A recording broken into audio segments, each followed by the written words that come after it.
तो मैं अपने मायके में हूँ, मेरी मायके वाले ही सेवा करते हैं।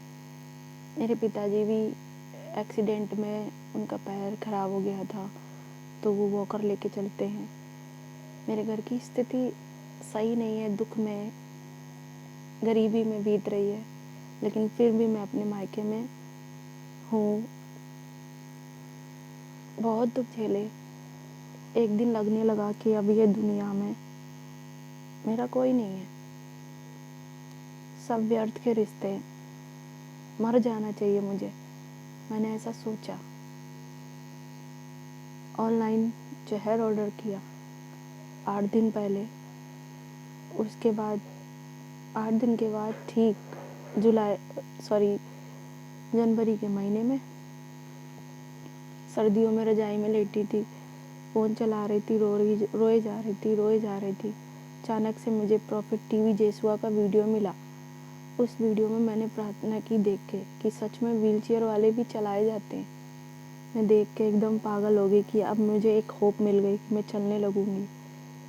मुझे उम्मीद जाग गई कि मैं अब ठीक हो सकती हूँ।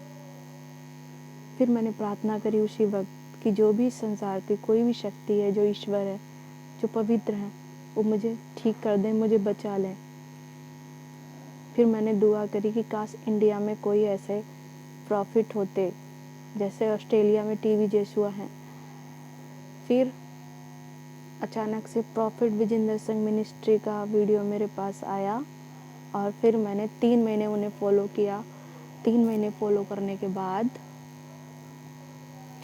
मैंने उनकी प्रार्थना कैसे करी जाती है, ईश्वर क्या है, कौन है, किस रीति से काम करते हैं, जानने की कोशिश करी। मैं उनके चर्च में गई दुआ और प्रार्थना देखने के लिए, लेकिन दुआ और प्रार्थना ऐसी हुई कि मैं उस जगह पे 3 दिन के लिए गई। ईस्टर के समय में, ईस्टर के लास्ट वाले संडे को वहाँ पे दुआ और प्रार्थना हो रही थी शाम की मीटिंग में।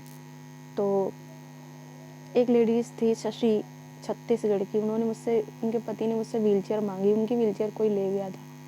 उन्होंने बोला कि अपनी व्हीलचेयर मुझे दे दो। मैंने उन्हें देने के लिए मना तो नहीं किया। मैंने उनसे कहा भाई बहन आ जाए फिर देते हैं। भाई बहन नहीं थे वहाँ पे। उनके पति ने कहा हाथ दो। खड़ी हो गई मैं, यूरिन बैग पड़ी। इतने दिनों से चलने के लिए तरस रही थी, लेकिन कभी खड़ी नहीं हो पाई। उस चर्च में अपने आप से खड़ी हो गई।